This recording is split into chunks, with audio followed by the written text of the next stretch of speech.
Yeah, it happens. It happens sometimes, but it happens with directors you work with also, or directors who have been working for a long time, and you say, "Can I just do one more?" Because I think क्या वाकई ताजमहल शाहजहां ने बनवाया था?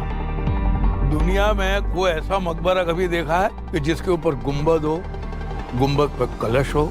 इसका ताजमहल का DNA test करवाएं। दोस्तों, release के पहले दिन से इस फिल्म ने दर्शकों के दिलों में ऐसी जगह बनाई है जिसे भुलाना आसान नहीं। थिएटर्स के बाहर लंबी कतारें, सोशल मीडिया पर ट्रेंड करती हुई हैशटैग और लोगों की आंखों में बस एक ही सवाल, आखिर ताजमहल की असली कहानी क्या है? फिल्म के निर्देशक अमरीश गोयल ने एक इंटरव्यू में कहा था, ये फिल्म किसी विवाद के लिए नहीं बल्कि इतिहास की गहराइयों को समझने के लिए बनाई गई है। और सच कहे तो दर्शकों ने इस बात को महसूस भी किया है। इस फिल्म में मुख्य भूमिका निभाई है हमारे देश के दिग्गज अभिनेता परेश रावल ने। दोस्तों, परेश रावल का नाम आते ही लोगों को एक ऐसा चेहरा याद आता है जो हर किरदार में सच्चाई और गहराई लेकर आती है। और इस फिल्म में उन्होंने जो किया है वो अभिनय से कई आगे है। वो एक एहसास है, एक आवाज है उस इतिहास की जो सदियों से खामोश थी। कहानी एक इतिहासकार आदित्य सेन की है जो आगरा आता है ताजमहल पर रिसर्च करने। उसे बचपन से सिखाया गया था कि ताजमहल एक खूबसूरत प्रेम कहानी की प्रतीक है, लेकिन जब वो ताजमहल की गहराई में उतरती है तो उसे वहाँ सिर्फ संगमरमर नहीं बल्कि इतिहास की परतें दिखने लगती है। आदित्य की खोज में कई ऐसे रहस्य सामने आते हैं जिससे उसकी दुनिया ही बदल जाती है। फिल्म के हर सीन में सवाल उठता है, क्या वाकई वो सब वैसा ही था जैसा हमें बताया गया? क्या ताजमहल सिर्फ एक मकबरा है या एक मौन गवाही उस सच्चाई की जिसे हम जानने से डरते हैं?